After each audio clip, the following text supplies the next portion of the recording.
आदरणीय अध्यक्ष जी, इस सत्र के प्रारंभ में ही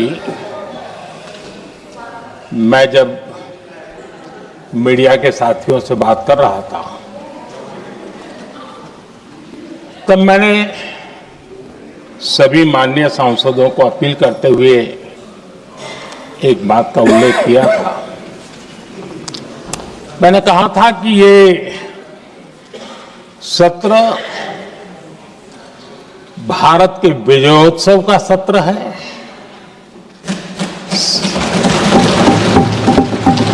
संसद का ये सत्र भारत के गौरवगान का सत्र है।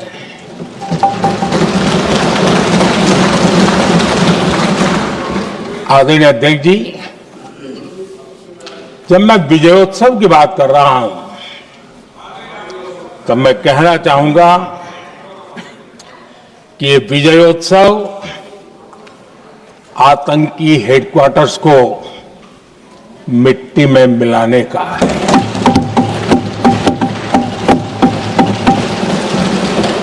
जब मैं विजयोत्सव कहता हूं तो ये विजयोत्सव सिंदूर की सौगंध पूरा करने का है।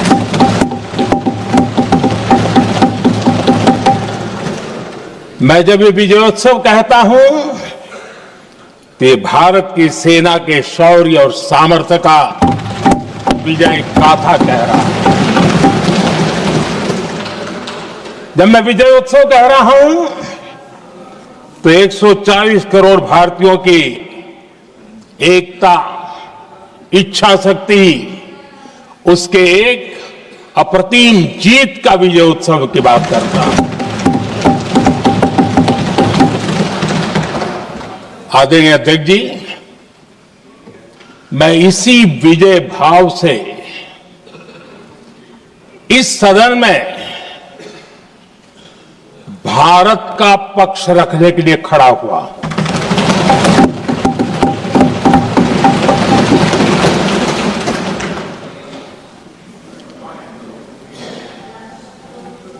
और जिन्हें भारत का पक्ष नहीं दिखता है उन्हें मैं आईना दिखाने के लिए खड़ा हुआ।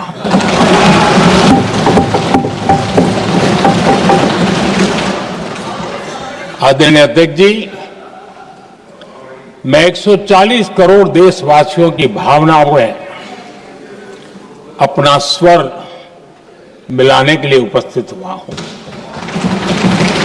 ये 140 करोड़ देशवासियों की भावना के जो गुंज है, जिस सदन में सुनाई दी है, मैं उसे अपना एक स्वर मिलाने खड़ा हुआ हूं।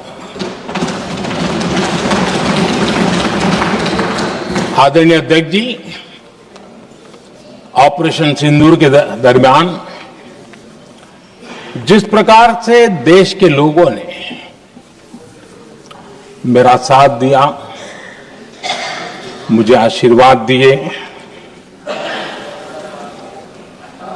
देश की जनता मुझ पर कर्ज है। मैं देशवासियों का आभार व्यक्त करता हूं। मैं देशवासियों का अभिनंदन करता हूं। आदरणीय अध्यक्ष जी, 22 अप्रैल को पहलगाम में जिस प्रकार की क्रूर घटना घटी, जिस प्रकार आतंकवादियों ने निर्दोष लोगों को उनका धर्म पूछ पूछ करके गोलियां मारी, ये क्रूरता की पराकाष्ठा थी। भारत को हिंसा की आग में झोंकने का ये सुविचारित प्रयास था। भारत में दंगे फैलाने की ये साजिश थी। मैं आज देशवासियों का धन्यवाद करता हूं कि देश ने एकता के साथ उस साजिश को नाकाम कर दिया।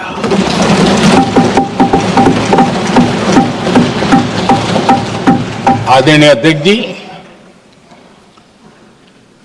22 अप्रैल के बाद मैंने एक सार्वजनिक रूप से और विश्व को समझ में आए इसलिए कुछ अंग्रेजी में भी वाक्यों का प्रयोग किया था और मैंने कहा था कि हमारा संकल्प है, हम आतंकियों को मिट्टी में मिला देंगे।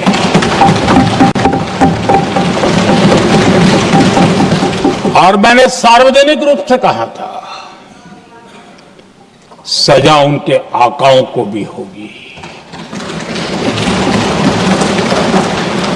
और कल्पना से भी बड़ी सजा मिलेगी।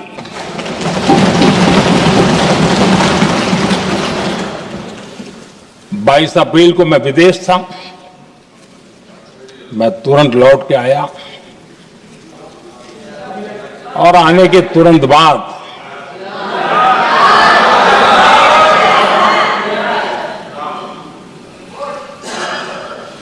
मैंने एक बैठक बुलाई और उस बैठक में हमने साफ साफ निर्देश दिए कि आतंकवाद को करारा जवाब देना होगा और ये हमारा राष्ट्रीय संकल्प है। आदरणीय अध्यक्ष जी, हमें हमारे सैन्य बलों की क्षमता पर पूरा विश्वास है, पूरा भरोसा है उनकी क्षमता पर, उनके सामर्थ्य पर, उनके साहस पर। सेना को कार्रवाई की खुली छूट दे दी गई और यह भी कहा गया कि सेना तय करें कब, कहां, कैसे, किस प्रकार से। ये सारी बातें उस मीटिंग में साफ साफ कह दी गई और कुछ बातें उसमें से मीडिया में शायद रिपोर्ट भी हुई है।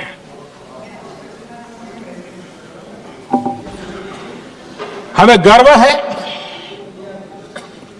आतंकियों को वो सजा दी और सजा ऐसी है कि आज भी आतंक के उन आकाओं की नींद उड़ी हुई है।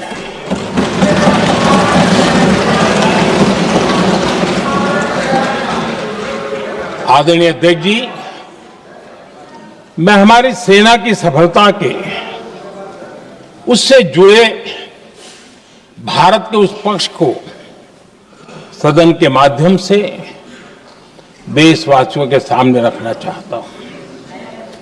पहला पक्ष, पहलगाम हमले के बाद से ही पाकिस्तानी सेना को अंदाजा लग चुका था कि भारत कोई बड़ी कार्रवाई करेगा। उनके तरफ से न्यूक्लियर की धमकियों के भी बयान आना शुरू हो चुके थे। भारत ने 6 मई रात और 7 मई सुबह जैसा तय किया था वैसी कार्रवाई की और पाकिस्तान कुछ नहीं कर पाया। 22 मिनट में 22 अप्रैल का बदला निर्धारित लक्ष्य के साथ हमारी सेना ने ले लिया। दूसरा पक्ष, आदरणीय अध्यक्ष जी, पाकिस्तान के साथ बड़ी लड़ाई तो कई बार हुई है, लेकिन ये पहली ऐसी भारत की रणनीति बनी कि जिसमें पहले जहां कभी नहीं गए थे वहां हम पहुंचे। पाकिस्तान के कोने कोने में आतंकी अड्डों को धुआं धुआं कर दिया गया।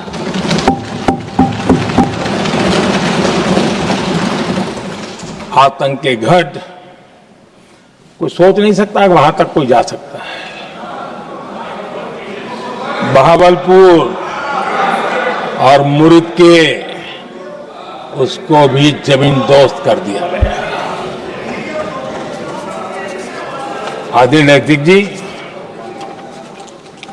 हमारे सेनाओं ने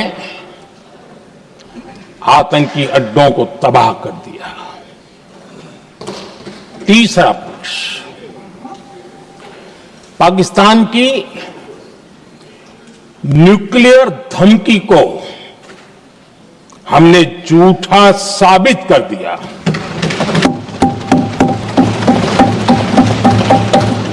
भारत ने सिद्ध कर दिया कि न्यूक्लियर ब्लैकमेलिंग अब नहीं चलेगा और न ही ये न्यूक्लियर ब्लैकमेलिंग के सामने भारत झुकेगा। आदरणीय अध्यक्ष जी, चौथा पक्ष, भारत ने दिखाई अपनी तकनीकी क्षमता। पाकिस्तान के सीने पर सटीक प्रहार किया।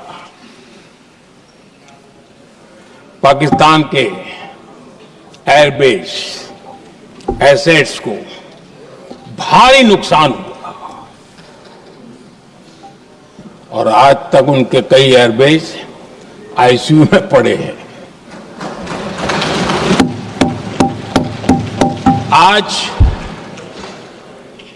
टेक्नोलॉजी आधारित युद्ध का युग है। ऑपरेशन सिंदूर इस महारत में भी सफल सिद्ध हुआ है।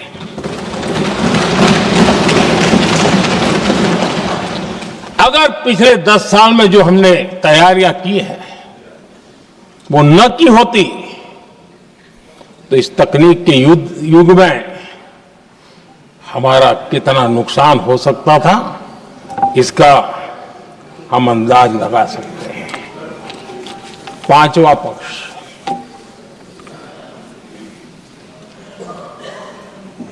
ऑपरेशन सिंदूर के दरमियान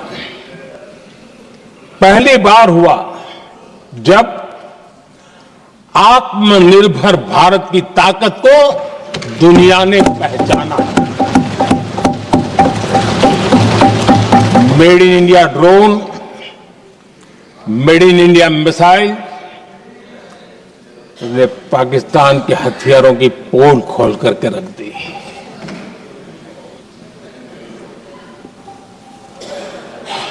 आदरणीय अध्यक्ष जी, और भी एक महत्वपूर्ण काम जो हुआ है, वैसे जब राजीव गांधी जी थे उस समय उनके जो एक डिफेंस का काम देखने वाले एमओएस थे,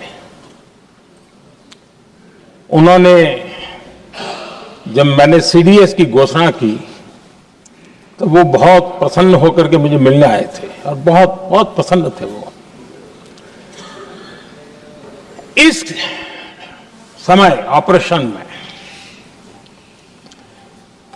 नेवी, आर्मी, एयरफोर्स तीनों सेनाओं का जॉइंट एक्शन, इसके बीच की सिनर्जी, इसने पाकिस्तान के छक्के छुड़ा दिए।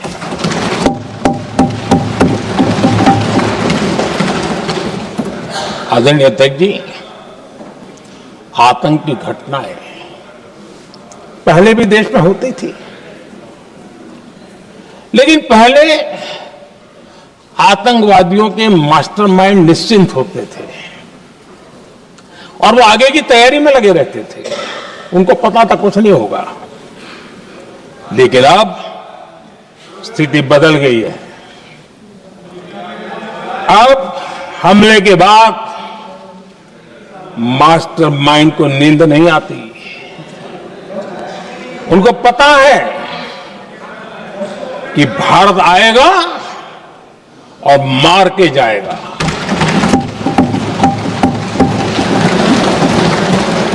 ये न्यू नॉर्मल भारत ने सेट कर दिया है।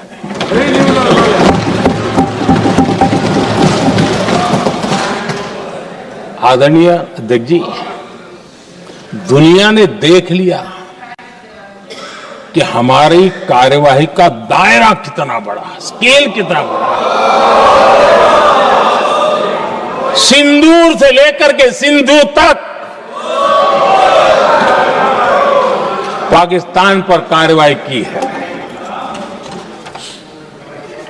ऑपरेशन सिंदूर ने तय कर दिया कि भारत में आतंकी हमले की, उसके आकाओं को और पाकिस्तान को भारी कीमत चुकानी पड़ेगी। अब ऐसे ही नहीं जा सकते। आदरणीय अध्यक्ष जी, ऑपरेशन सिंदूर से स्पष्ट होता है कि भारत ने 3 सूत्र तय किए हैं।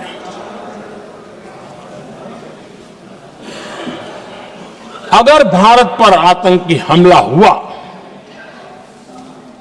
तो हम अपने तरीके से, अपनी शर्तों पर, अपने समय पर जवाब दे करके रहेंगे।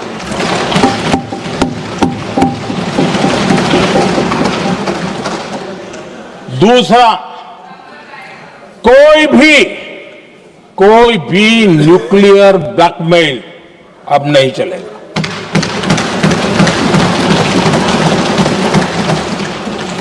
और तीसरा, हम आतंकी सरपरस्त सरकार और आतंक के आकाओं, उनको अलग अलग नहीं देखेंगे। आदरणीय अध्यक्ष जी,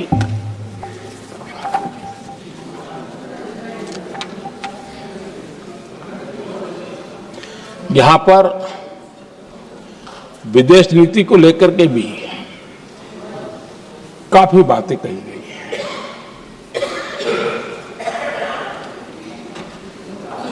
दुनिया के समर्थन को लेकर के भी काफी बातें कही गई हैं। मैं आज सदन में कुछ बातें पूरी स्पष्टता से कह रहा हूं। दुनिया में किसी भी देश ने भारत को अपनी सुरक्षा में कार्रवाई करने से रोका नहीं है।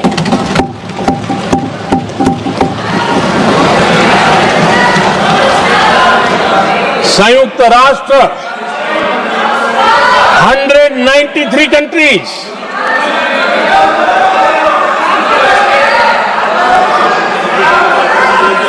सिर्फ 3 देश 193 कंट्री में सिर्फ 3 देश ऑपरेशन सिंदूर के दौरान पाकिस्तान के समर्थन में बयान दिया था। Only 3 countries.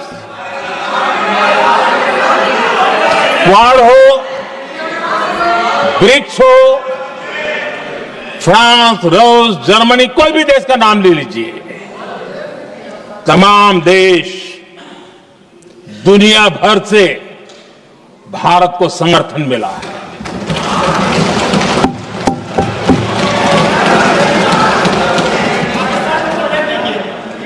आदरणीय अध्यक्ष जी, दुनिया का समर्थन तो मिला, दुनिया के देशों का समर्थन मिला, माननीय, लेकिन ये दुर्भाग्य है कि मेरे देश के वीरों के पराक्रम को कांग्रेस का समर्थन नहीं।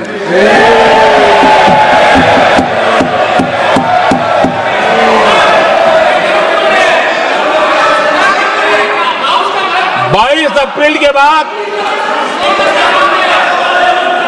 22 अप्रैल के आतंकी हमले के बाद 3-4 दिन में ही ये उछल रहे थे और कहना शुरू कर दिया, कहां गई 56 इंच की छाती, कहां खो गया मोदी, मोदी तो फेल हो गया। क्या मजा ले रहे थे, उनको लगता है वाह बाजी मार ली। उनको पहलगाम के निर्दोष लोगों की हत्या में भी वो अपनी राजनीति तराशते थे।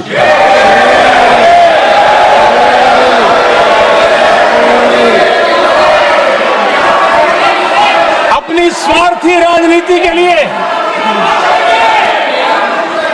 मुझ पर निशाना साध रहे थे, लेकिन उनकी ये बयानबाजी, इनका छिछोरापन देश के सुरक्षा बलों का मनोबल गिरा रहा था। माननीय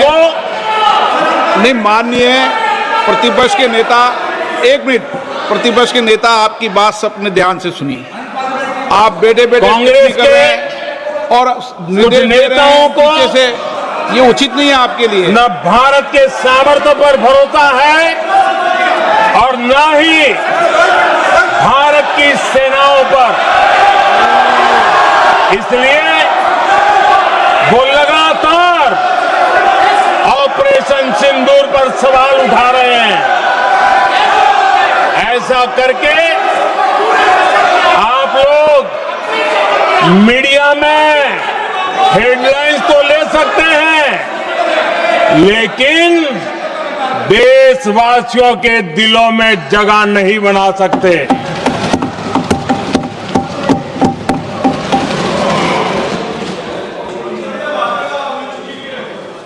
आदरणीय सभापति जी, आदरणीय अध्यक्ष जी, 10 मई को भारत ने ऑपरेशन सिंदूर के तहत हो रहे एक्शन को रोकने की घोषणा की। इसको लेकर यहां भांति भांति की बातें कही गई। ये वही प्रोपेगेंडा है जो सीमा पार से फैलाया गया है। कुछ लोग सेना द्वारा दिए गए तथ्यों की जगह पाकिस्तान के झूठ प्रचार को आगे बढ़ाने में जुटे हुए हैं।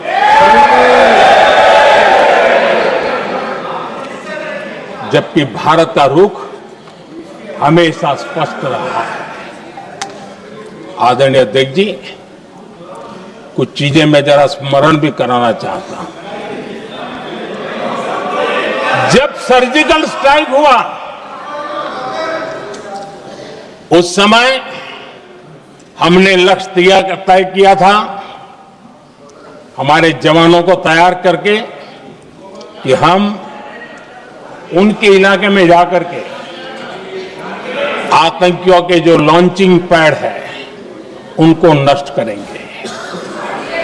और सर्जिकल स्ट्राइक, एक रात के उस ऑपरेशन में हमारे लोग सूर्योदय होते होते काम पूरा करके वापस आए।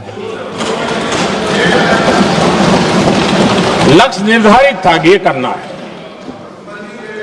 जब बालाकोट एयर स्ट्राइक किया तो हमारा लक्ष्य तय था कि आतंकियों के जो ट्रेनिंग सेंटर्स है, इस बार हम उसको तबाह करेंगे, और हमने वो भी करके दिखाया।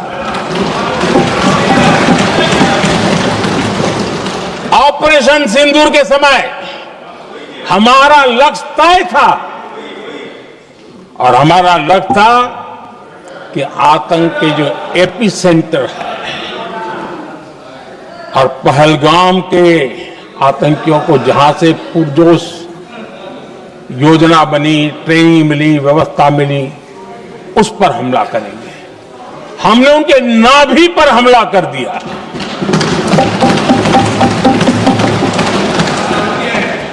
जहां पहलगाम के आतंकियों का रिक्रूटमेंट हुआ, ट्रेनिंग होती थी, फंडिंग होता था, उन्हें टेक्निकल सपोर्ट मिलता था, शस्त्र सरंजाम मिलता था, उस जगह को आइडेंटिफाई किया और हमने सटीक तरीके से ऑपरेशन सिंदूर के तहत आतंकियों की नाभि पे प्रहार कर दिया। और आदरणीय अध्यक्ष जी, इस बार भी हमारी सेना ने 100% लक्ष्यों को हासिल करके देश के सामर्थ्य का परिचय दिया।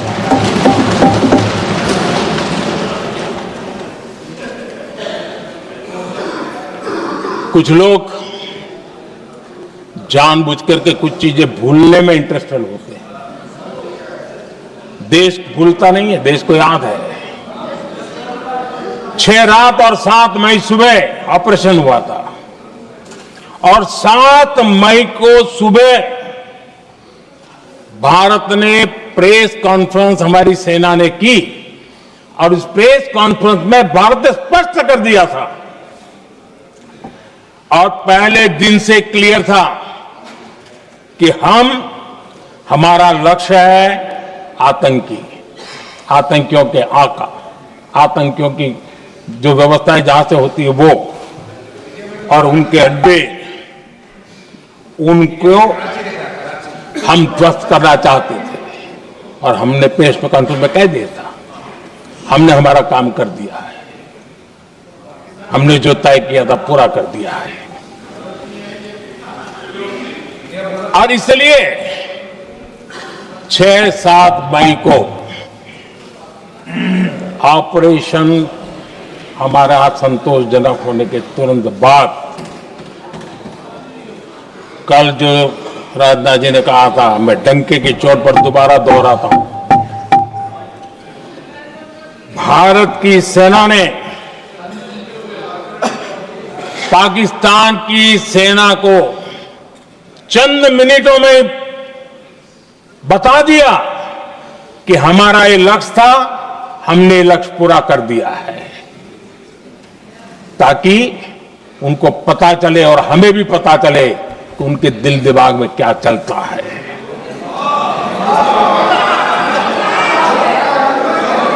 हमने अपना लक्ष्य 100% हासिल कर लिया था और पाकिस्तान में समझदारी होती तो आतंकियों के साथ खुलेआम खड़े रहने की गलती न करता।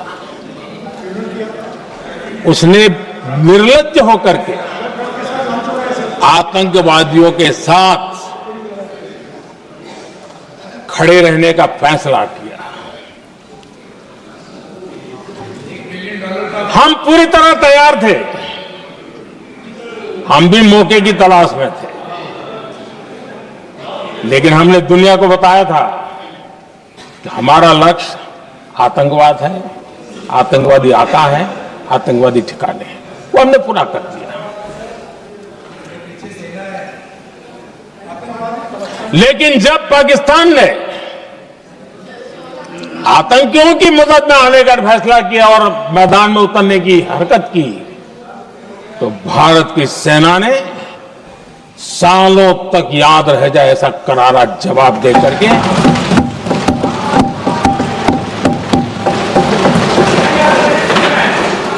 9 मई की मध्य रात्रि और 10 मई की एक प्रकार से सुबह हमारी मिसाइलें उन्होंने पाकिस्तान के हर कोने में प्रचंड प्रहार किया, जिसकी पाकिस्तान ने कभी कल्पना नहीं की थी, और पाकिस्तान को घुटनों पर आने के लिए मजबूर कर दिया।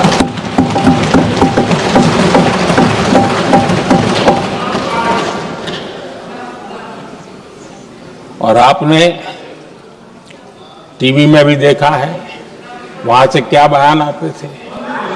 पाकिस्तान के लोग, अरे मैं तो स्विमिंग पूल में नहा रहा था, कोई कह रहा था मैं तो दफ्तर जाने की तैयारी कर रहा था, हम कुछ सोचे पहले तो भारत ने तो हमला कर दिया। ये पाकिस्तान के लोगों के बयान है और देश ने देखे हैं। स्विमिंग पूल में नहा रहा था।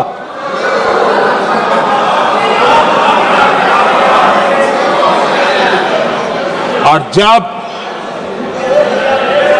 इतना कड़ा प्रहार हुआ, पाकिस्तान ने कभी सोचा तक नहीं था, तब जाकर के पाकिस्तान ने फोन करके डीजीएमओ के सामने फोन करके गुहार लगाई, बस करो, बहुत मारा, अब ज्यादा मार झेलने की ताकत नहीं है, प्लीज हमला रोक दो। ये पाकिस्तान के डीजीएमओ का फोन था।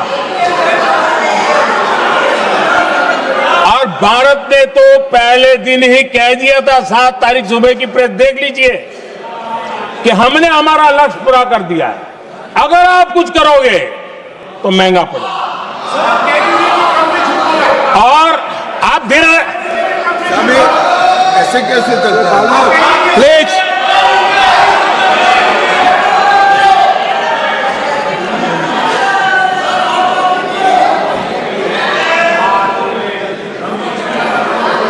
मैं आज दोबारा कह रहा हूं, ये भारत की स्पष्ट नीति थी, सुविचारित नीति थी, सेना के साथ मिलकर के तय की हुई नीति थी, और वे ये थी कि हम आतंक, उनके आका, उनके ठिकाने, ये हमारा लक्ष्य है।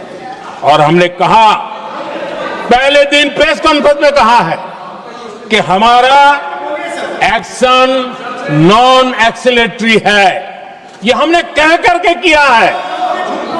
और इसके लिए साथियों हमने हमला रोका। अध्यक्ष जी, दुनिया के किसी भी नेता ने भारत के ऑपरेशन रोकने के लिए नहीं कहा।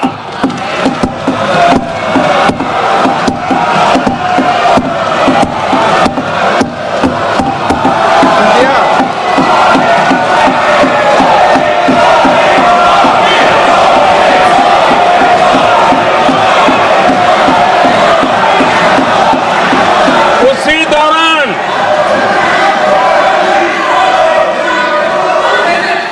9 तारीख को रात को अमेरिका के उपराष्ट्रपति जी ने मुझसे बात करने का प्रयास किया। वो घंटे भर कोशिश कर रहे थे, लेकिन मेरी सेना के साथ मीटिंग चल रही थी, तो मैंने उनका फोन उठा नहीं पाया। बाद में मैंने उनको कॉल बैक किया। मैंने कहा कि आपका फोन था, 3-4 बार आपका फोन आ गया, क्या है? तो अमेरिका के उपराष्ट्रपति जी ने मुझे फोन पे बताया कि पाकिस्तान बहुत बड़ा हमला करने वाला है, ये उन्होंने मुझे बताया। मेरा जो जवाब था, जिनको समझ नहीं आता है उनको तो नहीं आएगा,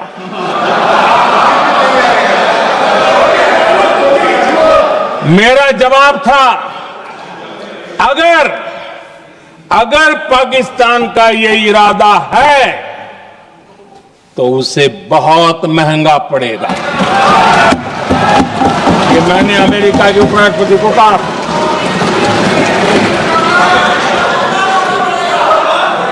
अगर पाकिस्तान हमला करेगा तो हम बड़ा हमला कर करके जवाब देंगे।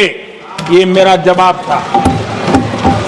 और आगे मेरा एक वाक्य था, मैंने कहा था हम गोली का जवाब गोले से देंगे। ये 9 तारीख रात की बात है और 9 रात में और 10 सुबह हमने पाकिस्तान को सैन्य शक्ति को तहस नहस कर दिया था। और यही हमारा जवाब था, यही हमारा जज्बा था। और आज पाकिस्तान भी भली भांति जान गया है कि भारत का हर जवाब पहले से ज्यादा तगड़ा होता है।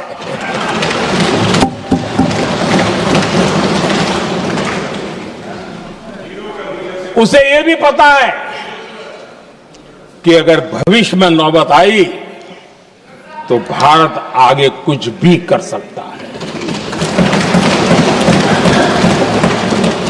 और इसलिए मैं फिर से लोकतंत्र के इस मंदिर में दोहराना चाहता हूं, ऑपरेशन सिंदूर जारी है।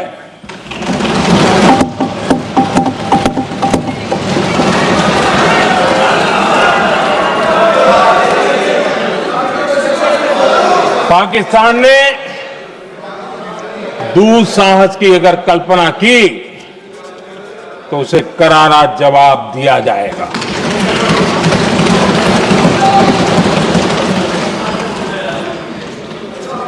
आदरणीय अध्यक्ष जी, आज का भारत आत्मविश्वास से भरा हुआ है। आज का भारत आत्मनिर्भरता के मंत्र को लेकर के पूरी शक्ति के साथ तेज गति से आगे बढ़ रहा है। देश देख रहा है भारत आत्मनिर्भर बनता जा रहा है।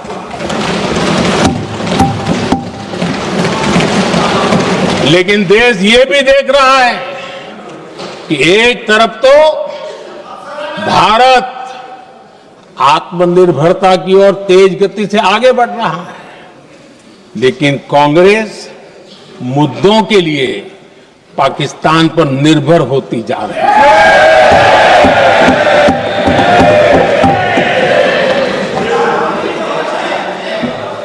मैं आज पूरा दिन देख रहा था, जो 16 घंटे से जो चर्चा चल रही है, दुर्भाग्य से प्लीज बैठिए, सब जवाब दे दिया आपका। आप सुनते नहीं, सबका जवाब दे दिया। प्लीज दुर्भाग्य से सुनिए जवाब। कांग्रेस को पाकिस्तान के मुद्दे इंपोर्ट करने पड़ रहे हैं।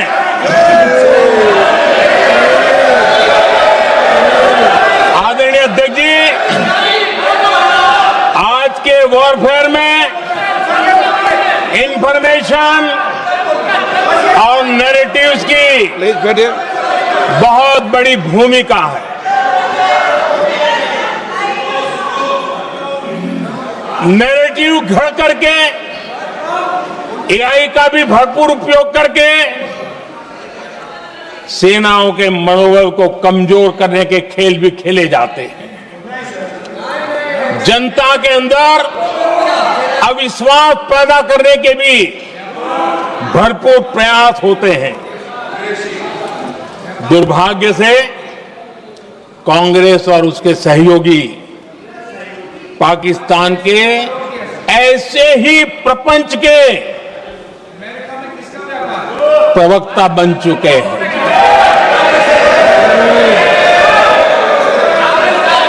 आदरणीय अध्यक्ष जी, देश की सेना ने, आदरणीय अध्यक्ष जी, ये तरीका है देश आपका? की सेना ने बैठिए बैठिए। देश की भाई, सेना ने सुनते रहे। सर्जिकल स्ट्राइक की। बैठिए।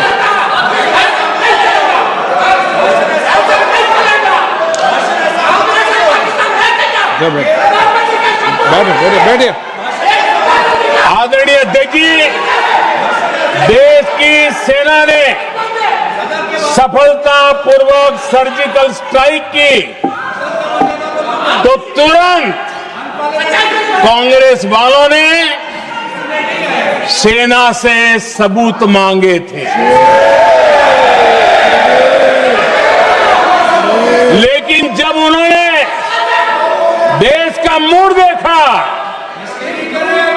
देश का मिजाज देखा, तो सुर उनके बदलने लगे और बदल करके क्या कहने लगे। कांग्रेस के लोगों ने कहा ये सर्जिकल स्ट्राइक क्या बड़ी बात है, ये तो हमने भी की थी। एक ने कहा 3 सर्जिकल स्ट्राइक की थी, दूसरे ने कहा 6 सर्जिकल स्ट्राइक की थी, तीसरे ने कहा 15 सर्जिकल स्ट्राइक की थी। जितना बड़ा नेता उतना बड़ा आंकड़ा चल रहा था।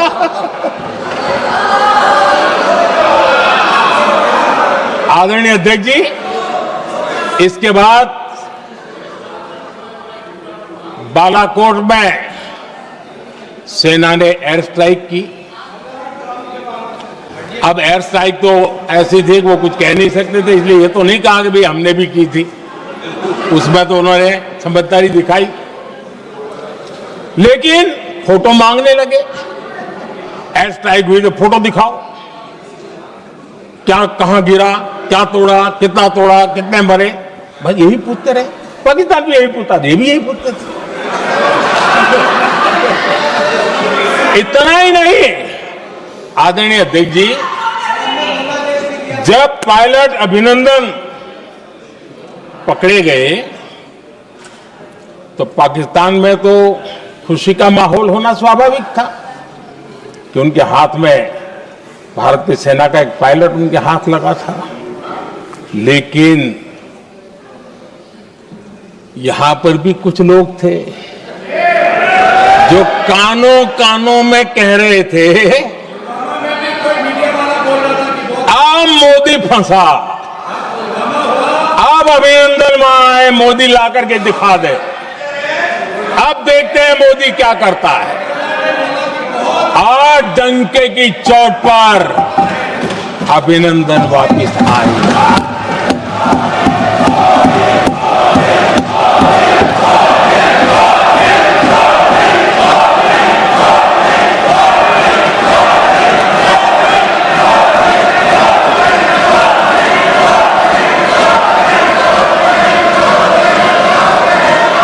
अभिनंदन को ले आए तो इनकी बोलती बंद हो गई।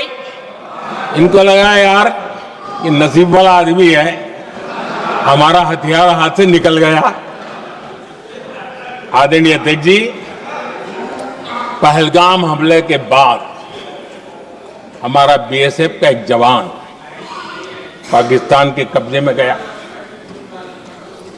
तो फिर इनको लगा वाह बड़ा मुद्दा हाथ में आ गया है, हम मोदी फंस जाएगा। अब तो मोदी की फजीयत जरूर होगी और उनकी इकोसिस्टम ने सोशल मीडिया में बहुत सारी कथाएं वायरल की कि ये बीएसएफ के जवान का क्या होगा, उसके परिवार का क्या होगा, ये वापस आएगा, कब आएगा, कैसे आएगा, न जाने क्या क्या चला दिया।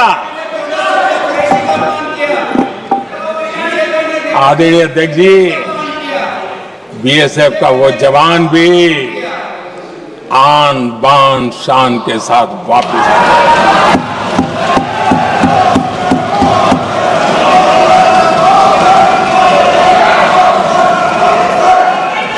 आतंकवादी रो रहे हैं,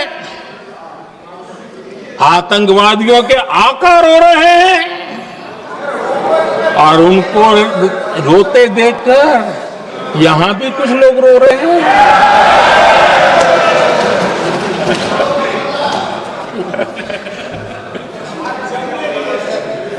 अब देखिए, सर्जिकल स्ट्राइक सर्जिकल स्ट्राइक चल रही थी, उसके बाद उन्होंने एक खेल खेलने की कोशिश की, बात जमी नहीं। एयर स्ट्राइक हुई तो दूसरा खेल खेलने की कोशिश की, वो भी जमी नहीं। जब ये ऑपरेशन सिंदूर हुआ तो उन्होंने नया पैंतरा शुरू किया। और क्या शुरू किया? रोक क्यों दिया? पहले तो मानने को तैयार नहीं थे कि मुक्त करते, अब कहते रोक क्यों दिया। वारे बयान बहादुरों,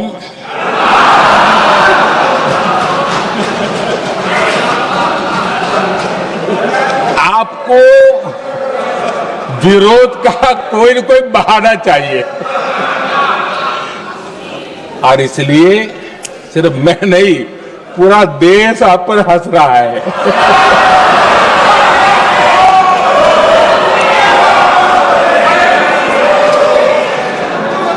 आदरणीय अध्यक्ष जी, सेना का विरोध, सेना के प्रति एक पता नहीं नेगेटिविटी, ये कांग्रेस का पुराना रवैया रहा।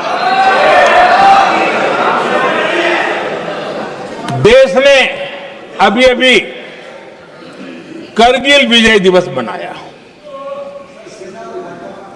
लेकिन देश पूरी तरह जानता है कि उनके कार्यकाल में और आज तक करगिल के विजय को कांग्रेस ने अपनाया नहीं है। न करगिल विजय दिवस मनाया है, न करगिल विजय का गौरव किया। इतिहास साक्षी है अध्यक्ष जी। जब डोकलाम में सैन्य हमारा शौर्य दिखा रहा था, तब कांग्रेस के नेता चुपके चुपके किससे ब्रीफिंग लेते थे, वो सारी दुनिया अब जान गई।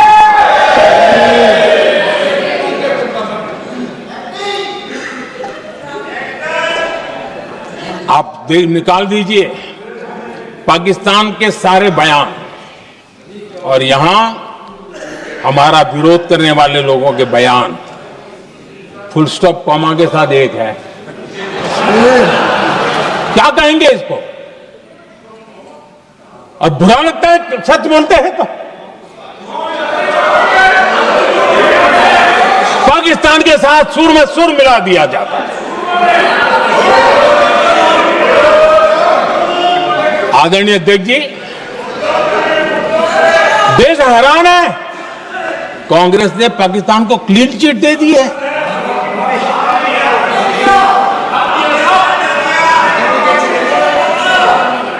उनकी ये हिम्मत, और इनकी आदत जाती नहीं है, ये हिम्मत कि पहलगाम के आतंकी पाकिस्तानी थे, इसका सबूत दो।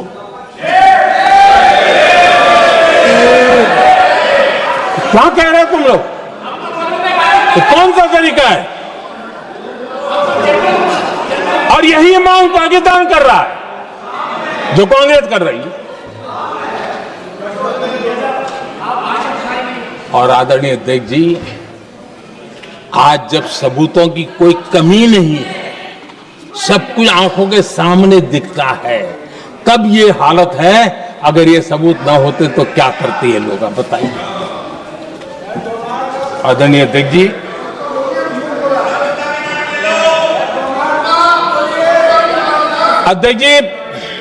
ऑपरेशन सिंदूर के एक पार्ट की तरफ तो चर्चा भी बहुत होती है, ध्यान भी जाता है, लेकिन देश के लिए कुछ गौरव की क्षणें होती हैं, ताकत के परिचय होता है, उसकी तरफ भी ध्यान जाना बहुत आकर्षित है। हमारे एयर डिफेंस सिस्टम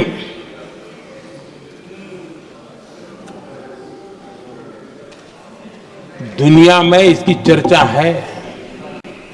हमारे एयर डिफेंस सिस्टम ने पाकिस्तान की मिसाइल और ड्रोन्स उसको तिनके की तरफ बिखेर दिया था।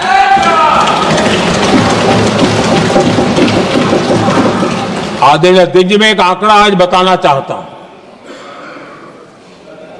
पूरा देश गर्व से भर जाएगा।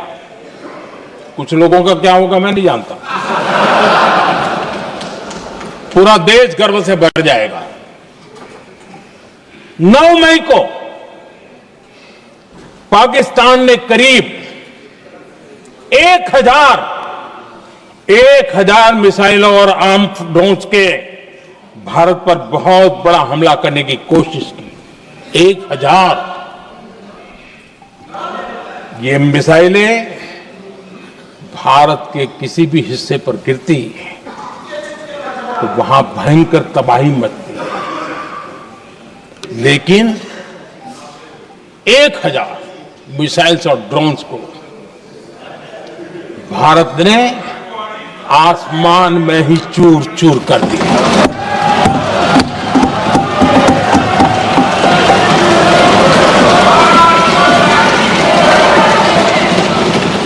हर देशवासी को इससे गर्व हो रहा। लेकिन जैसे कांग्रेस के लोग इंतजार कर रहे थे, कुछ तो गड़बड़ होगी यार, मोदी मरेगा, कहीं तो फंसेगा।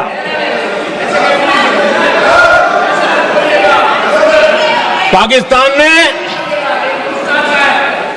आदमपुर एयरबेस पर हमले का झूठ फैलाया, उस झूठ को बेचने की भरपूर कोशिश की, पूरी ताकत दी लगा दी। मैं अगले ही दिन आदमपुर पहुंचा और खुद जाकर के उनके झूठ को मैंने बेनकाब कर दिया। तब जाकर के उनको अकल ठिकाने लगी कि अब ये झूठ चलने वाला नहीं है। आदरणीय अध्यक्ष जी, जो हमारे छोटे दलों के साथी हैं, जो राजनीति में नए हैं, उनको कभी शासन में रहने का अवसर नहीं मिला, उनसे कुछ बातें निकलती मैं समझ सकता हूं। लेकिन कांग्रेस पार्टी ने इस देश में लंबे समय तक राज किया है, उसको शासन की व्यवस्थाओं का पूरा पता है, उन चीजों से वो निकले हुए लोग हैं, उनके लिए शासन व्यवस्था क्या होती इसकी समझ पूरी है, अनुभव है उनके पास। उसके बाद भी विदेश मंत्रालय तुरंत जवाब दे, उसको स्वीकारना नहीं। विदेश मंत्री जवाब दे, इंटरव्यू दे, बार बार बोले, उसको स्वीकारना नहीं। गृह मंत्री बोले, रक्षा मंत्री बोले, किसी पर भरोसा नहीं। जिसने इतने सालों तक राज किया, उनको देश की व्यवस्थाओं पर अगर भरोसा नहीं है, तब शक उठता है कि क्या हालत हो गई है इनकी। आदरणीय अध्यक्ष जी, अब कांग्रेस का भरोसा पाकिस्तान के रिमोट कंट्रोल से बनता है और बदलता है।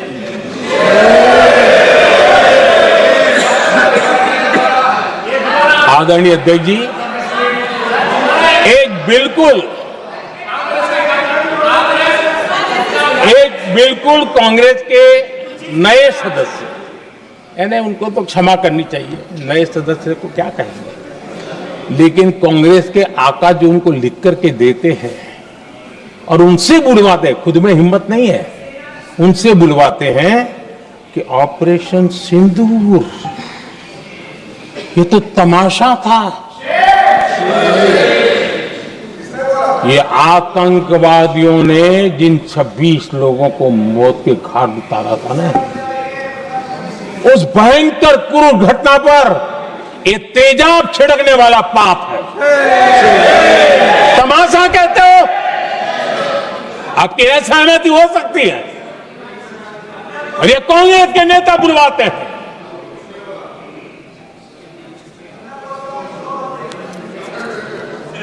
आदरणीय अध्यक्ष जी, पहलगाम के हमलावरों को कल हमारे सुरक्षा बलों ने ऑपरेशन महादेव करके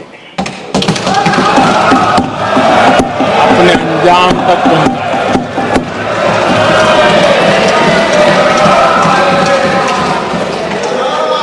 लेकिन मैं हैरान हूं कि यहां ठहाके लगा के पूछा गया कि आखिर ये कल ही क्यों हुआ।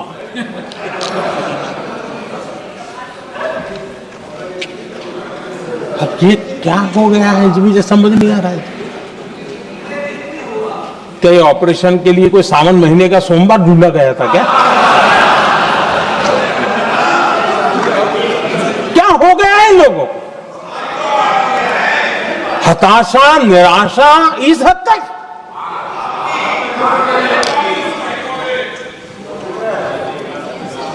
और देखिए मजा, पिछले कई सप्ताह से हाँ ऑपरेशन सिंधु वगैरह तो ठीक है, पहलगाम के आतंकियों का क्या हुआ, पहलगाम के आतंकियों का अब हुआ तो कल क्यों हुआ?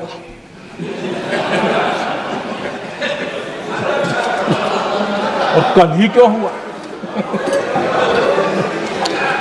क्या हाल है अध्यक्ष जी का। आदरणीय अध्यक्ष जी,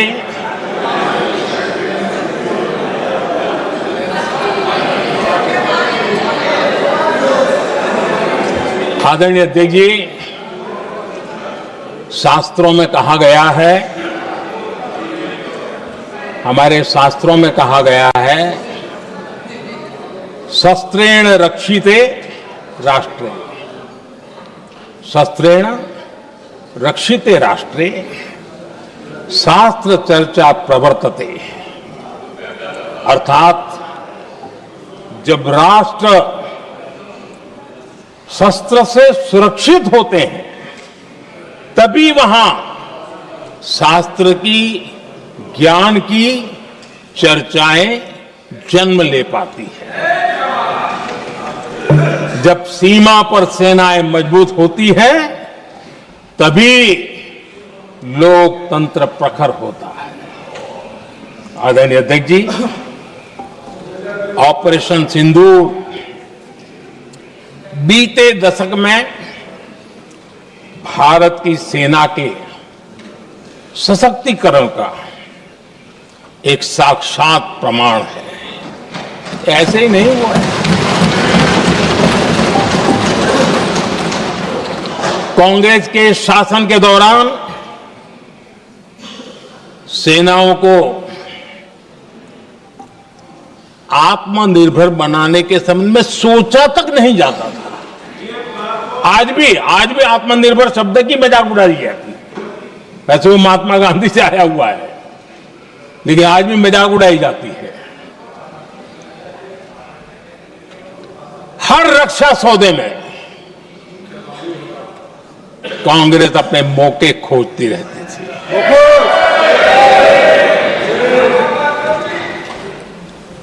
छोटे छोटे हथियारों को लिए विदेशों पर निर्भरता, ये इनका कार्यकाल रहा है। Bullet proof jacket, night vision camera तक नहीं होते थे। और लंबा लिस्ट है, जीप से शुरू होता है, बफोर, हेलीकॉप्टर, हर चीज के साथ घोटाला जुड़ा हुआ है। आदरणीय अध्यक्ष जी, हमारी सेनाओं को आधुनिक हथियारों के लिए दशकों तक इंतजार करना पड़ा। आजादी के पहले, और इतिहास गवाह, एक जमाना था जब डिफेंस मैन्युफैक्चरिंग में भारत का आवाज सुनाई देती थी। जिस समय तलवारों से लड़ा जाता था ना, तब भी तलवारें भारत की श्रेष्ठ मानी जाती थी। हम डिफेंस के इक्विपमेंट में आगे थे। लेकिन आजादी के बाद जो एक मजबूत डिफेंस इक्विपमेंट मैन्युफैक्चरिंग का हमारा दायरा था, जो हमारा पूरा इकोसिस्टम था, उसको सोच समझ करके तबाह कर दिया गया, उसको दुर्बल किया गया।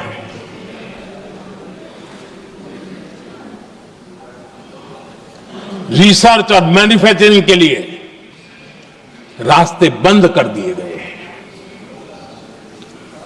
अगर इसी नीति पर हम चलते तो भारत इस 21वीं सदी में ऑपरेशन सिंदूर के संबंध में सोच भी नहीं सकता। यह हालत करके रखा हुआ था उन्होंने। भारत को सोचना पड़ता कि अगर कोई एक्शन लेना है तो शस्त्र कहां से मिलेंगे, साधन कहां से मिलेगा, बारूद कहां से मिलेगा, समय पर मिलेगा या नहीं मिलेगा, बीच बचाव में रुक तो नहीं जाएगा, ये टेंशन पालना पड़ता है।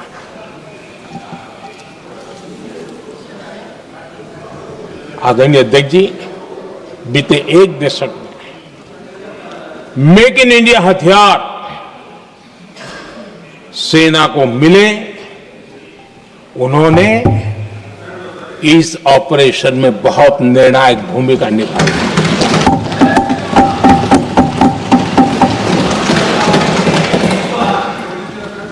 आदरणीय अध्यक्ष जी,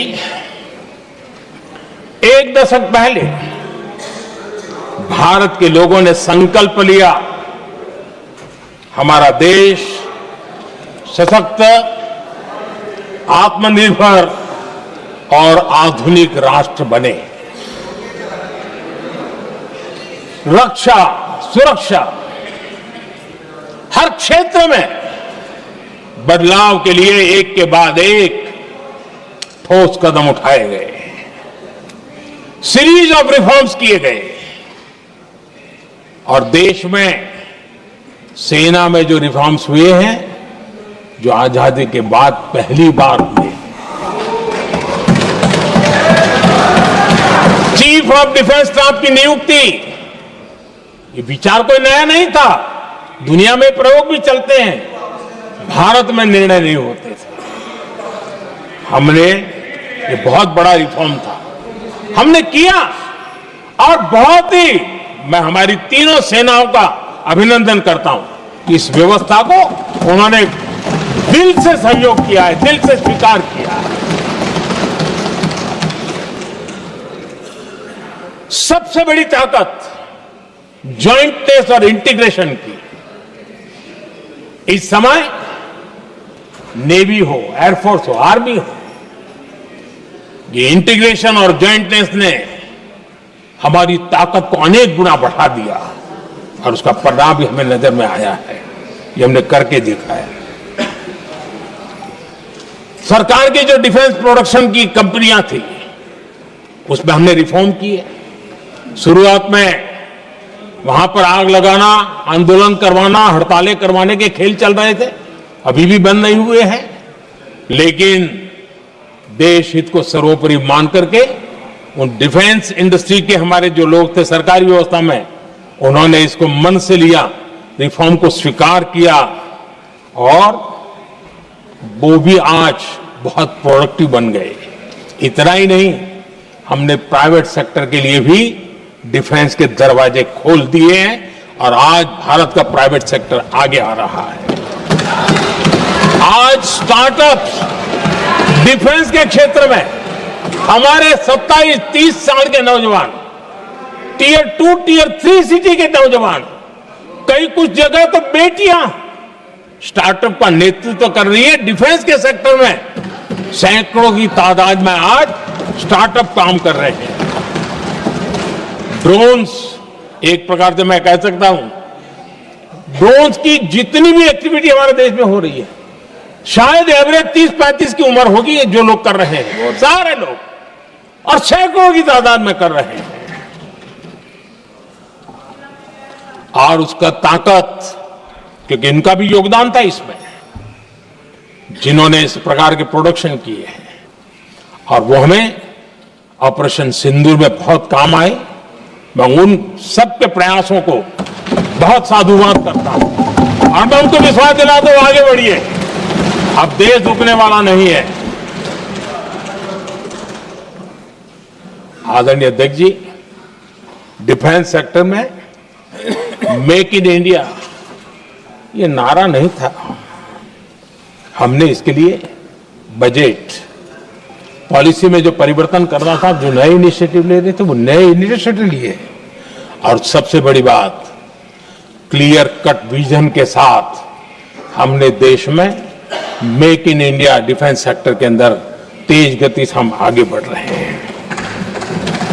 आदरणीय अध्यक्ष जी, एक दशक में डिफेंस का बजट लगभग पहले से 3 गुना हुआ है।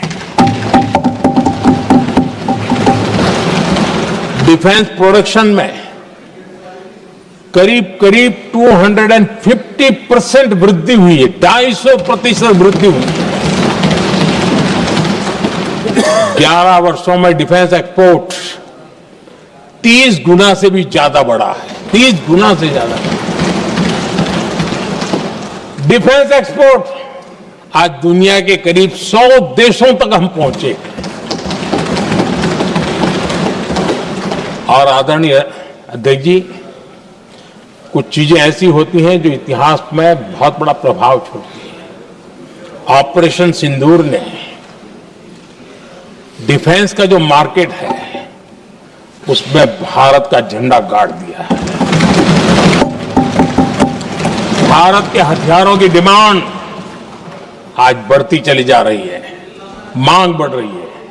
ये भारत में उद्योगों को भी बल देगी, एमएसएमई को बल देगी, हमारे नौजवानों को रोजगार देगी और हमारे नौजवान अपनी बनाई चीजों से दुनिया में अपनी ताकत का प्रदर्शन कर पाएंगे। ये आज दिख रहा है, मैं देख रहा हूं।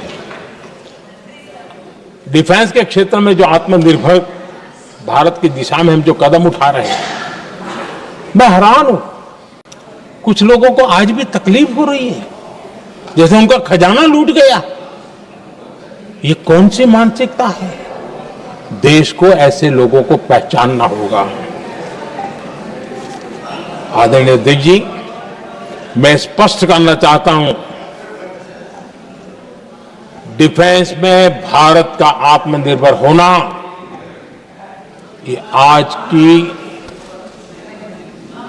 शस्त्रों की स्पर्धा में के काल में विश्व शांति के लिए भी जरूरी है।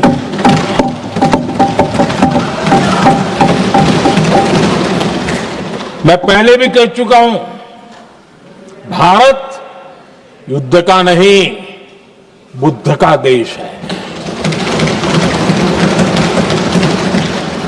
हम समृद्धि शांति चाहते हैं, लेकिन हम ये कभी न भूले कि समृद्धि का और शांति का रास्ता शक्ति से ही गुजरता है।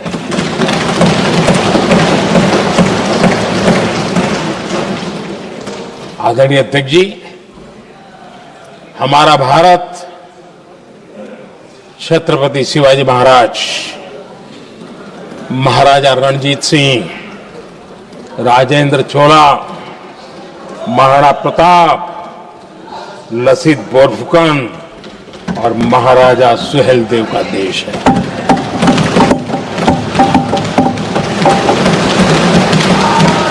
आदरणीय अध्यक्ष जी, हम विकास और शांति के लिए सामरिक सामर्थ्य पर भी फोकस करते हैं। आदरणीय अध्यक्ष जी, कांग्रेस के पास नेशनल सिक्योरिटी का विजन पहले था और आज तो सवाल ही नहीं उठता है।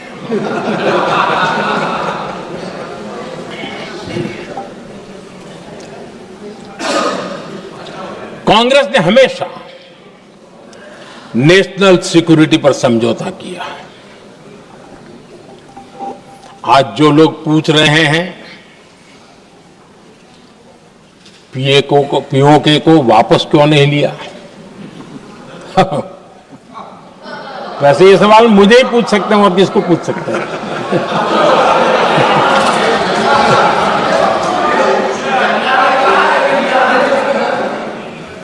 लेकिन इसके पहले जवाब देना होगा पूछने वालों को। किसकी सरकार ने पीओके पर पाकिस्तान को कब्जा करने का अवसर दिया था। जवाब साफ है, जवाब साफ है। जब भी मैं नेहरू जी की चर्चा करता हूं तो कांग्रेस और उसका पूरा इकोसिस्टम बिलबिला जाता है, पता नहीं क्या है। आदरणीय अध्यक्ष जी, हम एक शेर सुना करते थे, मुझे ज्यादा इसका ज्ञान तो नहीं है लेकिन सुनते थे। लम्हों ने खता की और सदियों ने सजा पाई। आजादी के बाद से ही जो फैसले लिए गए उनकी सजा आज तक देश भुगत रहा है।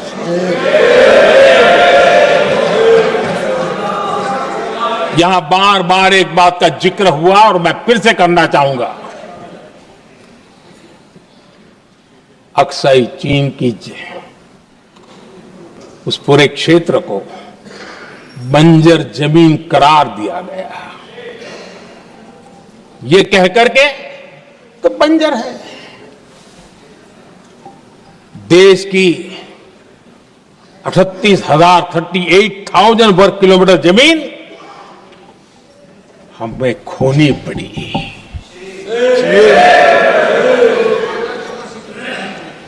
आदरणीय अध्यक्ष जी, मैं जानता हूं मेरी कुछ बातें चुभने वाली है। 1962 और 1963 के बीच कांग्रेस के नेता जम्मू कश्मीर के पूंछ, उरी, नीलम वैली और किशनगंगा को छोड़ देने का प्रस्ताव रख रहे थे। भारत की भूमि, आदरणीय अध्यक्ष जी, और वो भी लाइन ऑफ पीस के नाम पर किया जा रहा था। 1966 रण ऑफ कच्छ पर इन्हीं लोगों ने मध्यस्थता स्वीकार की। ये था उनका राष्ट्रीय सुरक्षा का विजन। एक बार फिर उन्होंने भारत का करीब 800 वर्ग किलोमीटर क्षेत्र पाकिस्तान को सौंप दिया, जिसमें छड़बेट भी शामिल है, कि कहीं उसको छड़ा बेट भी कहते हैं। 1965 की जंग में हाजीपीर पास को हमारी सेना ने वापस जीत लिया था, लेकिन कांग्रेस ने उसे फिर लौटा दिया। 1971 पाकिस्तान के 93,000 फौजी हमारे पास बंदी थे। पाकिस्तान का हजारों वर्ग किलोमीटर एरिया हमारी सेना ने कब्जा किया था। हम बहुत कुछ कर सकते थे, विजय की स्थिति में थे। उस दौरान अगर थोड़ी सा विजन होता, थोड़ी सी समझ होती, तो पीओके वापस लेने का निर्णय हो सकता। वो मौका था, वो मौका भी छोड़ दिया गया। अरे इतना ही नहीं, इतना सारा जब सामने टेबल पर था, अरे कम से कम करतारपुर साहब को तो ले सकते थे, वो ही नहीं कर पाया। 1974 श्रीलंका को कच्चथीवू द्वीप को गिफ्ट कर दिया गया। आज तक हमारे मछुआरे भाई बहनों को इससे परेशानी होती है, उनकी जान पर आफत आती है। क्या गुनाह था तमिलनाडु के मेरे फिशरमैन भाई बहनों का कि आपने उनका हक छीन लिया और दूसरों को गिफ्ट कर दिया? कांग्रेस का दशकों से इरादा लेकर चल रही थी कि सियाचिन से सेना हटा दी जाए। आदरणीय अध्यक्ष जी, 2014 में देश ने इनको मौका नहीं दिया, वरना आज सियाचिन भी हमारे पास नहीं होता।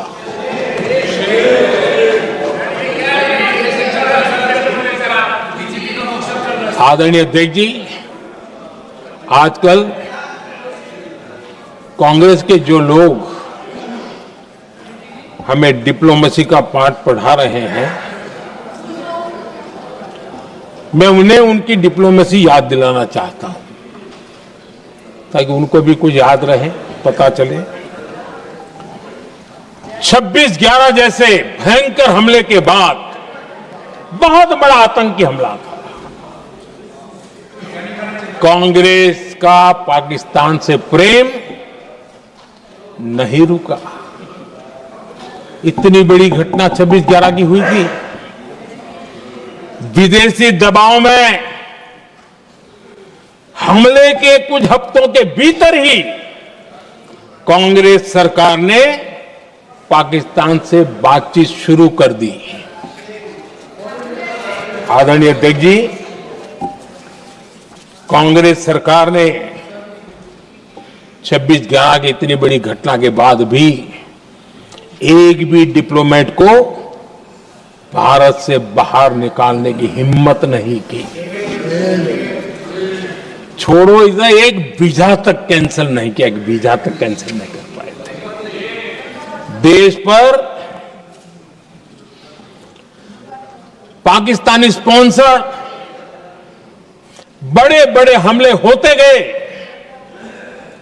लेकिन यूपीए सरकार ने पाकिस्तान को मोस्ट फेवर्ड नेशन का दर्जा देकर रखा था। वो कभी वापस नहीं लिया था। एक तरफ देश मुंबई के हमले का ये न्याय मांग रहा था, दूसरी तरफ कांग्रेस पाकिस्तान के साथ व्यापार करने में लगी थी।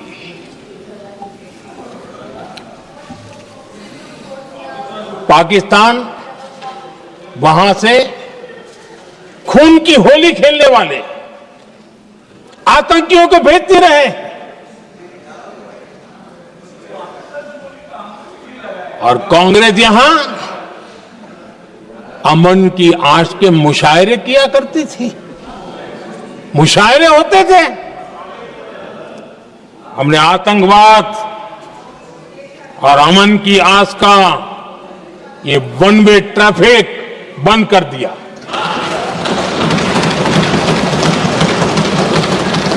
हमने पाकिस्तान का एमएफएन का दर्जा रद्द किया, वीजा बंद किया। हमने अटारी वाघा बॉर्डर को बंद कर दिया। आदरणीय अध्यक्ष जी,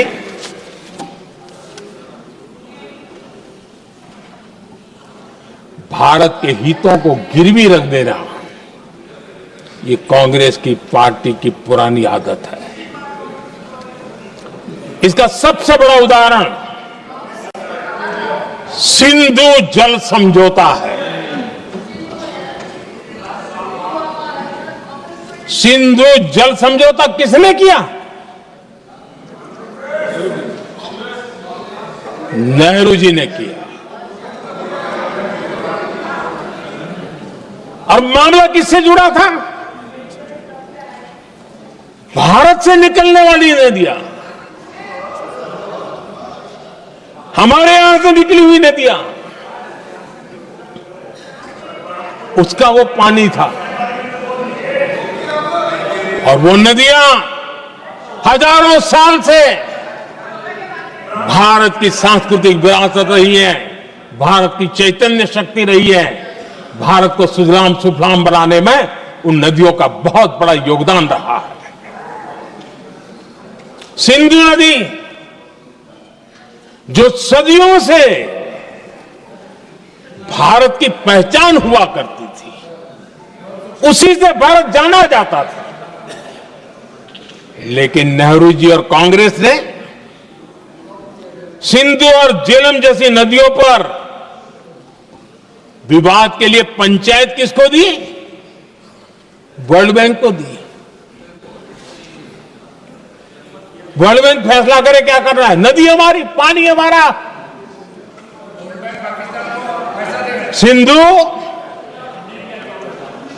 सिंधु जल समझौता सीधा सीधा भारत की अस्मिता और भारत के स्वाभिमान के साथ किया गया बहुत बड़ा धोखा था।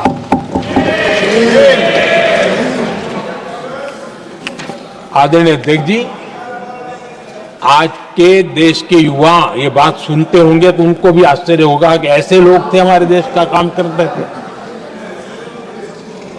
नेहरू जी ने इस ट्रीटी करी और क्या किया? ये जो पानी था, जो नदियां थी, जो भारत से निकल रही थी, उन्होंने 80% पानी पाकिस्तान को देने के लिए वो राजी हो गए। और इतना बड़ा हिंदुस्तान, उसको सिर्फ 20% पानी। कोई मुझे समझाए भाई ये कौन सी बुद्धिमानी थी, कौन सा देश हित था, कौन सी डिप्लोमेसी थी, क्या हालत करके बना के रखा था आप लोगों ने।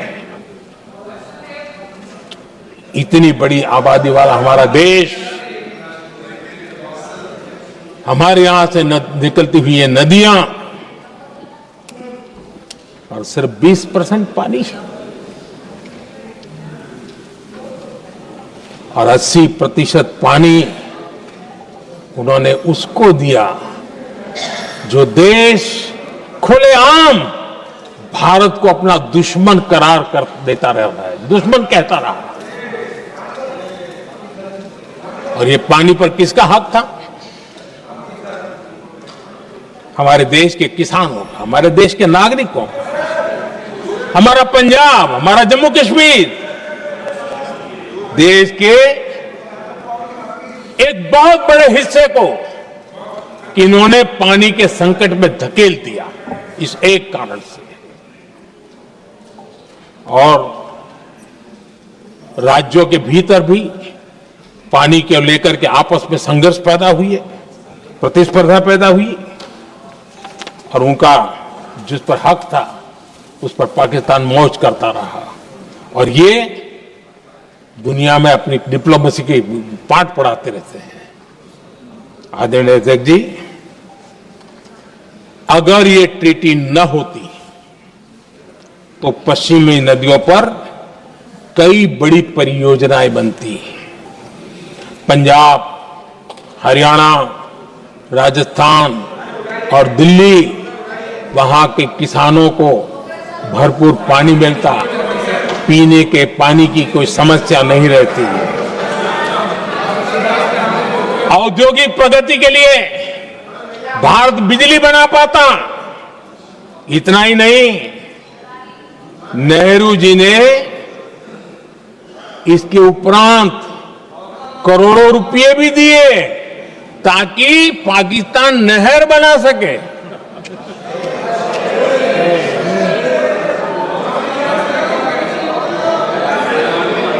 आदरणीय अध्यक्ष जी, इससे भी बड़ी बात, देश चौंक जाएगा।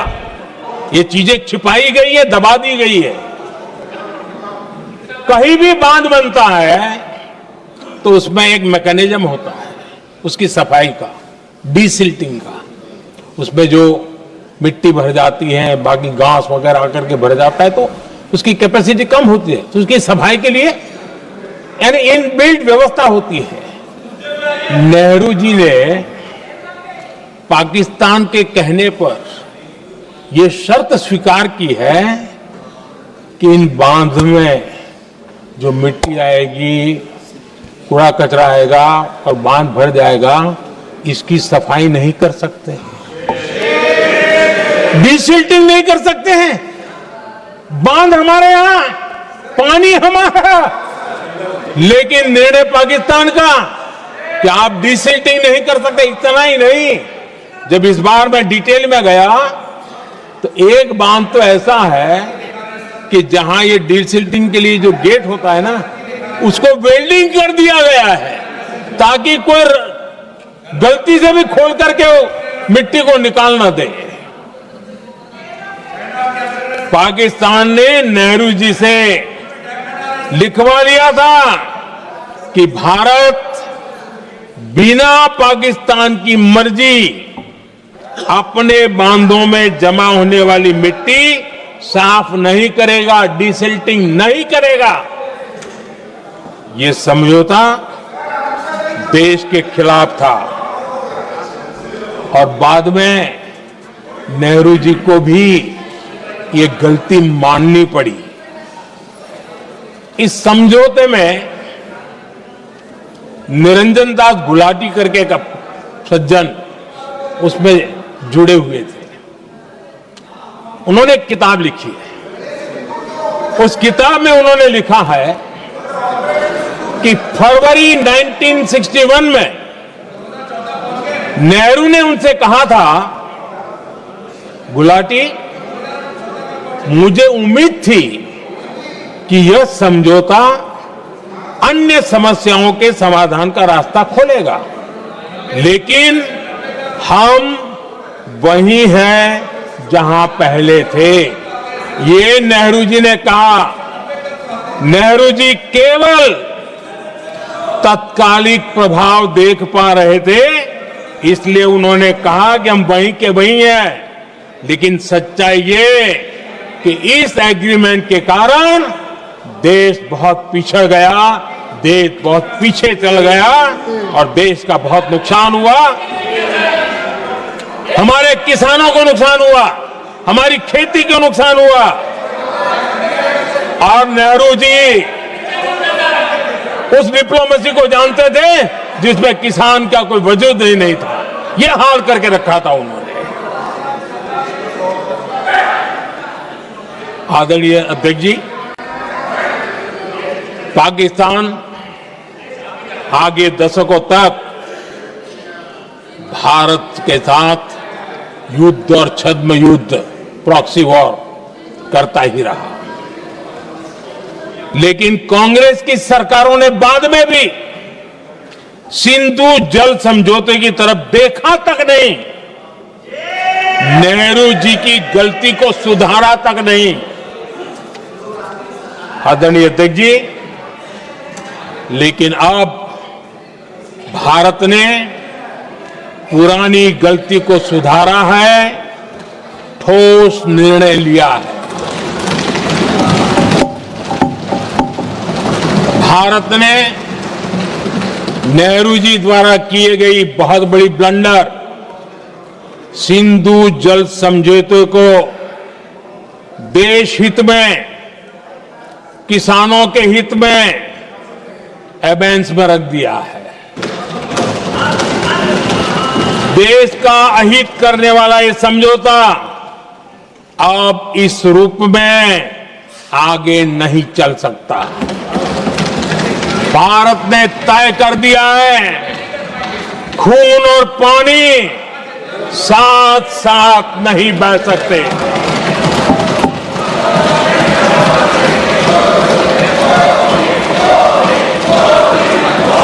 माननीय सदस्य, आप बहुत देर हो गई, आप उपनेता हैं, ये तरीका आप बैठे बैठे टोकते हैं, प्लीज, ये शोभा नहीं देता आपके लिए। बैठिए बैठिए बैठिए आदरणीय, बैठिए, शोभा नहीं देता आपका। अध्यक्ष जी, आप उपनेता, अपनी मर्यादा बना के रखें। चल बैठिए। वहां बैठे साथी आतंकवाद पर लंबी लंबी बातें करते हैं। जब ये सत्ता में था, जुड़े हुए हैं, जब इनको राज करने का अवसर मिला था, तब देश का हाल क्या है, क्या रहा था, वो आज भी देश भूला नहीं है। 2014 से पहले देश में असुरक्षा का जो माहौल था, अगर वो आज याद भी करे ना तो लोग सिहर जाते हैं। आदरणीय अध्यक्ष जी, हम सबको याद है, जो नई पीढ़ी के बच्चे हैं उनको पता नहीं है, हम सबको पता है। हर जगह पर अनाउंसमेंट होता था, रेलवे स्टेशन पर जाओ, बस स्टैंड पर जाओ, एयरपोर्ट पर जाओ, बाजार में जाओ, मंदिर में जाओ, कहीं पर भी जाओ, जहां भी भीड़ होती है, कोई भी लावारिस चीज दिखे छूना मत, पुलिस को तुरंत जानकारी देना, वो बम हो सकता है। हम 2014 तक यही सुनते आए थे, ये हालात करके रखा था। देश के कोने कोने में यही हाल था। माहौल ये था कि जैसे कदम कदम पर बम बिछे हैं और खुद को ही नागरिकों ने बचाना है, उन्होंने हाथ ऊपर कर दिए थे, अनाउंस कर दिया।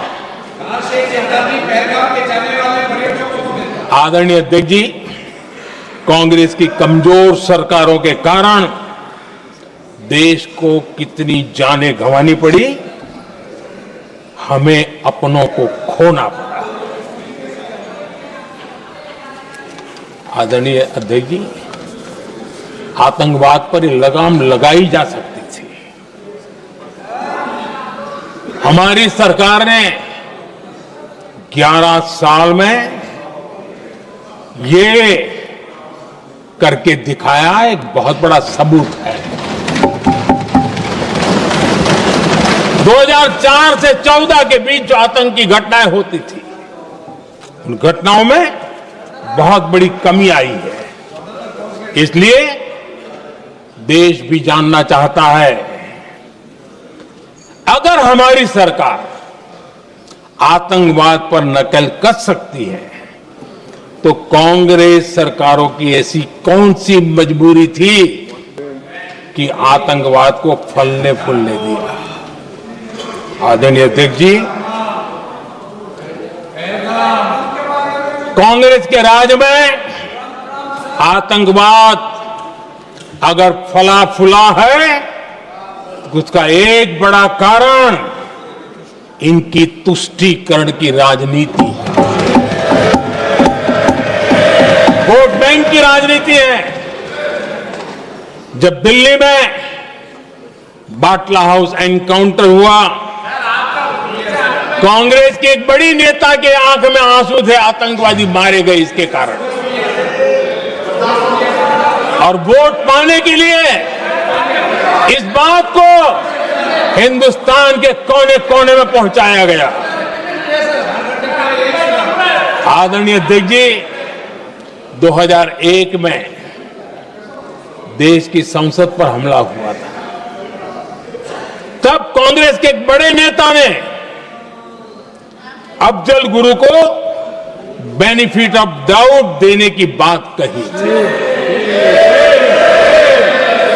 आदरणीय अध्यक्ष जी, मुंबई में 26/11 का इतना बड़ा आतंकी हमला हुआ, एक पाकिस्तानी आतंकी जिंदा पकड़ा गया। पाकिस्तान की मीडिया ने, दुनिया ने यह स्वीकार किया कि यह पाकिस्तानी है, लेकिन यहां कांग्रेस पार्टी इतना बड़ा पाकिस्तान का पाप, इतना बड़ा पाकिस्तानी आतंकी हमला, और ये क्या खेल खेल रहे थे? वोट बैंक की राजनीति के लिए क्या कर रहे थे? कांग्रेस पार्टी इसको भगवा आतंक सिद्ध करने में जुटी हुई है।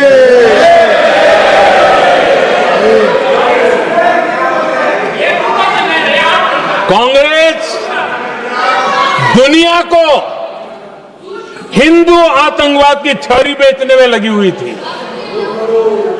कांग्रेस के एक नेता ने अमेरिका के बड़े राजनयिक को यहां तक कह दिया था कि लश्कर-ए तोयबा से भी बड़ा खतरा भारत के हिंदू ग्रुप है। ये कहा गया था तुष्टीकरण के लिए कांग्रेस ने जम्मू कश्मीर में भारत का संविधान, बाबा साहब आंबेडकर का संविधान, उसे जम्मू कश्मीर में पैर नहीं रखने दिए, इन्होंने घुसने नहीं दिया, उसे बाहर रखा। तुष्टीकरण और वोट बैंक की राजनीति के लिए कांग्रेस हमेशा देश की सुरक्षा को बलि चढ़ाती रही। आदरणीय अध्यक्ष जी, तुष्टीकरण के लिए ही कांग्रेस ने आतंकवाद से जुड़े कानूनों को कमजोर किया। गृहमंत्री जी ने आज विस्तार से सदन में कहा है, इसलिए मैं इसको रिपीट करना नहीं चाहता। आदरणीय अध्यक्ष जी, मैंने इस सत्र की शुरुआत में आग्रह किया था, मैंने कहा था कि दल हित में हमारे मत मिले न मिले, दल हित में हमारे मत मिले न मिले, देश हित में हमारे मन जरूर मिलने चाहिए। पहलगाम की विभीषिका ने हमें गहरे घाव दिए हैं, उसने देश को झकझोर दिया है। इसके जवाब में हमने ऑपरेशन सिंदूर किया तो सेनाओं के पराक्रम ने, हमारे आत्मनिर्भर अभियान ने देश में एक सिंदूर स्पिरिट पैदा किया है।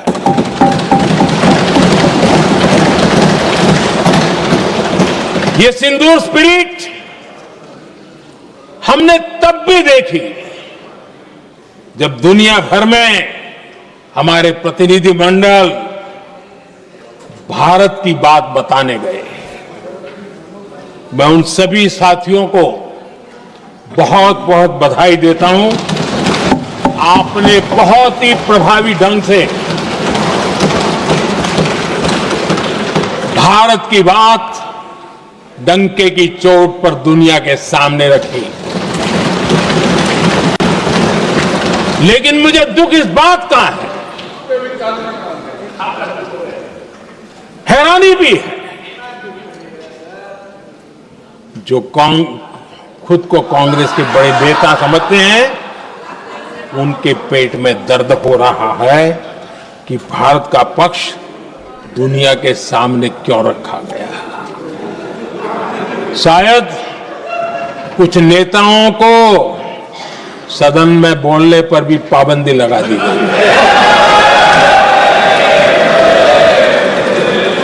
आदरणीय अध्यक्ष जी, इस मानसिकता से बाहर निकलने की जरूरत है।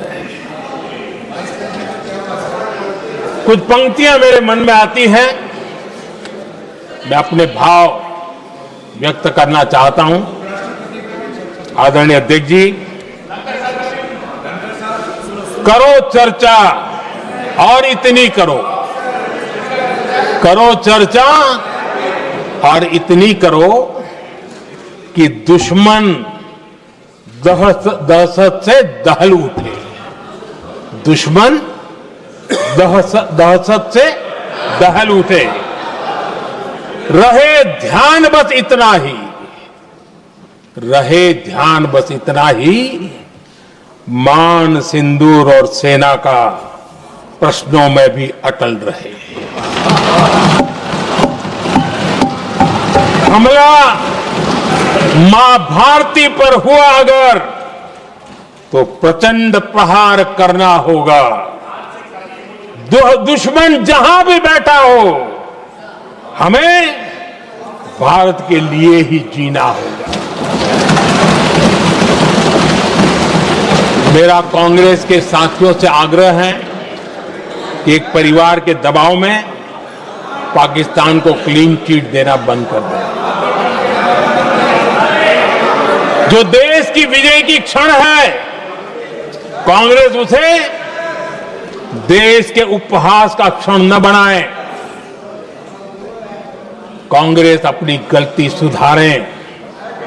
मैं आज सदन में फिर स्पष्ट करना चाहता हूं, अब भारत आतंकी नर्सरी में ही आतंकियों को मिट्टी में मिलाएगा।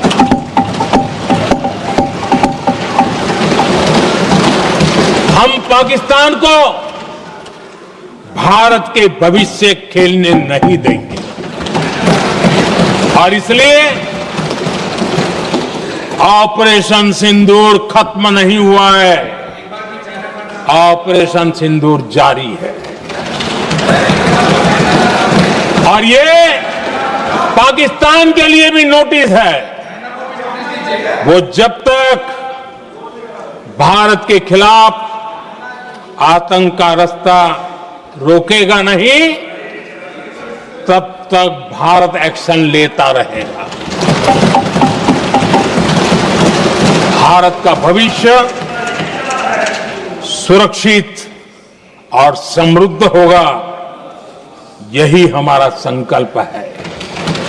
इसी भाव के साथ मैं फिर से सभी सदस्यों को सार्थक चर्चा के लिए धन्यवाद देता हूं।